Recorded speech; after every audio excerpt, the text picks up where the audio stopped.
Je m'appelle Hicham El-Mataoui, je suis chef d'entreprise, directeur général d'une société d'édition de logiciels à Marrakech. Je suis également directeur de la Maison de la Science de la ville de Safi et je suis de formation biologiste. Alors, l'innovation sociale pour moi, c'est améliorer et développer des process qui existent déjà au profit de la société. Donc, innover, on peut innover dans tous les domaines, on peut innover dans des domaines qui sont déjà en place, mais on peut également créer ou innover de nouvelles choses.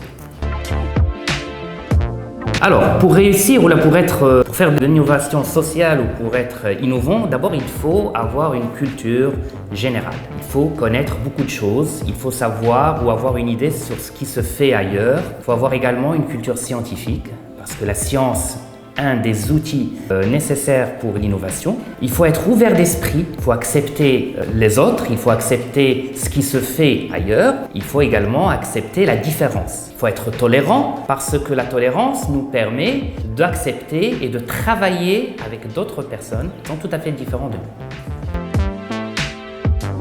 Alors, la Maison de la Science, avant de vous parler de comment j'ai pu avoir l'idée, la Maison de la Science, c'est un centre où l'on enseigne la science aux jeunes à partir de 5 ans, 4 ans. L'idée m'est venue à partir de ma propre expérience avec mes propres enfants qui apprenaient les sciences dans leur école, mais malheureusement, ils ne comprenaient pas bien et ils n'arrivaient pas à imaginer ce qu'on leur enseignait durant leur leçon de sciences. Pourquoi? Parce qu'ils ne touchaient pas, ils n'expérimentaient pas et il n'y avait pas de maquette ni de modèle qui puisse les aider à comprendre. Donc, j'ai commencé par animer avec eux à la maison des petits ateliers où je commençais à mettre en expérimentation ce qu'ils ont vu à l'école. C'est-à-dire, je fais ressortir le contenu sur papier en le transformant en quelque chose de vivant, d'expérimental. Les enfants ont commencé à toucher, à participer à l'expérience et donc à comprendre mieux. À partir de là, j'ai commencé à développer ça en ouvrant un centre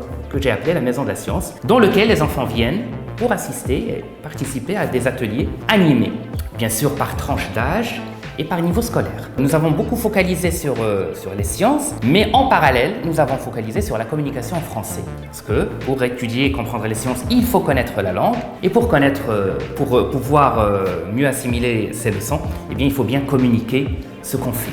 Donc pour moi, l'innovation sociale, parmi les points les plus importants à travailler, c'est surtout la communication. Parce que même en innovant, si on n'arrive pas à communiquer ce que nous faisons ou ce que nous voulons faire, le message ne passera pas très bien et les gens ne comprendront pas le but de notre projet. Donc la communication est très importante à développer et ça on le développe à partir de 4-5 ans parce que c'est toute une éducation à faire. Et puis la science à travers laquelle on développe la démarche scientifique qui permet à l'enfant et même aux jeunes étudiants, parce qu'on a l'occasion d'accompagner des étudiants et des lauréats d'écoles universitaires à travers leurs projets de fin d'études ou bien même au cours de leur sujet de recherche pour préparer leur doctorat. Donc on les aide, on leur donne ce côté plus expérimental, modélisation pour mieux préparer leur sujet. Au début, les parents étaient un petit peu réticents par rapport à notre démarche pédagogique, notre nouvelle démarche pédagogique avec leurs enfants.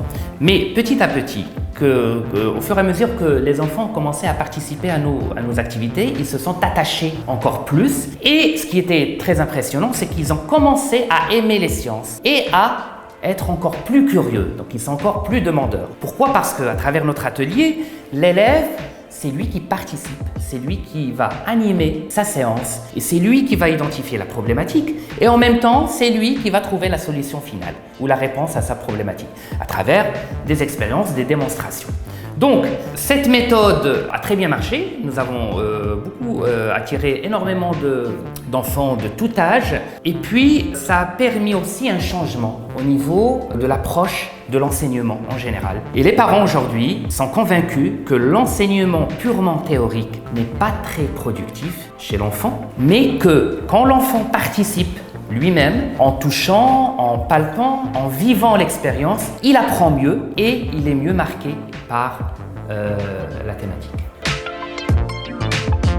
Si vous avez remarqué que les bébés, dès la naissance, ils commencent à faire des découvertes, à vouloir chercher, à vouloir trouver des réponses à tout ce qui concerne leur environnement. Ce sont de purs chercheurs scientifiques. Mais il faut savoir que la science, elle a toujours été liée au domaine artistique. Quand on a cet esprit artistique, on est un bon scientifique. Donc, ces deux domaines qui sont liés, d'ailleurs, Léonard de Vinci, par exemple, était peintre, sculpteur, physicien, chimiste, mathématicien. Donc, avant, les grands scientifiques avaient une culture générale. C'est pour ça que je parle de culture, c'est parce qu'elle doit être générale. Je dois m'intéresser à la littérature, comme je dois m'intéresser à l'art, comme je dois m'intéresser à la science. Et dans tous ces domaines, l'innovation est là. Donc, je peux très bien m'inspirer d'une œuvre littéraire pour pouvoir effectuer une expérience scientifique. En ce qui concerne l'entrepreneur, il doit être doté d'un esprit très large, c'est-à-dire qu'il doit être ouvert à tous les domaines et non pas focalisé sur son domaine ou sur son métier. L'entrepreneur, plus qu'autre personne, a besoin d'innovation. Donc il a besoin d'innover, si ce n'est que dans son produit, pour l'améliorer, pour contrer à la concurrence et pour pouvoir vendre encore plus.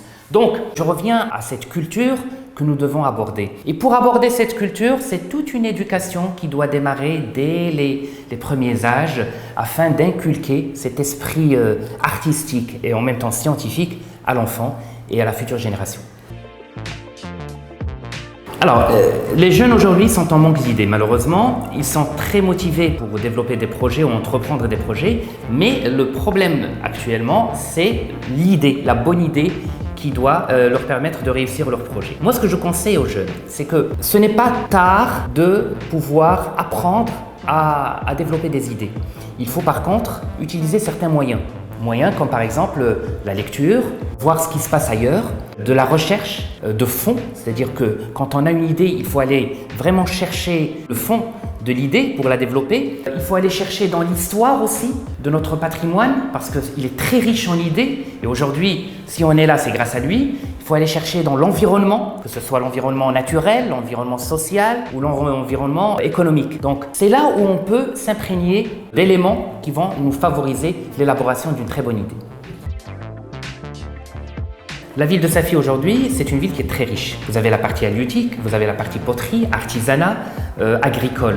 Il faut juste que les scientifiques puissent s'approcher de ces domaines afin d'améliorer, que ce soit la production au niveau, par exemple, je donne un exemple, au niveau de la sardine, que ce soit l'environnement, que ce soit l'amélioration du domaine de la poterie et de l'artisanat, parce que c'est quand même quelque chose qui existe depuis des dizaines d'années, mais à laquelle il faut cette retouche, il faut qu'elle soit revisitée pour pouvoir répondre mieux à la demande, que ce soit à l'échelle nationale ou internationale.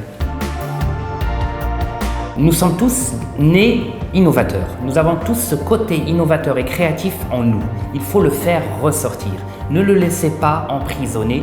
Libérez-vous, faites ce que vous voulez. Ça marchera comme ça marchera pas, mais au moins vous avez essayé. Soyez un petit peu fou et osez aller vers l'avant et entamer tout ce que vous voulez. Ce ne sont que des expériences qui seront très profitables dans l'avenir.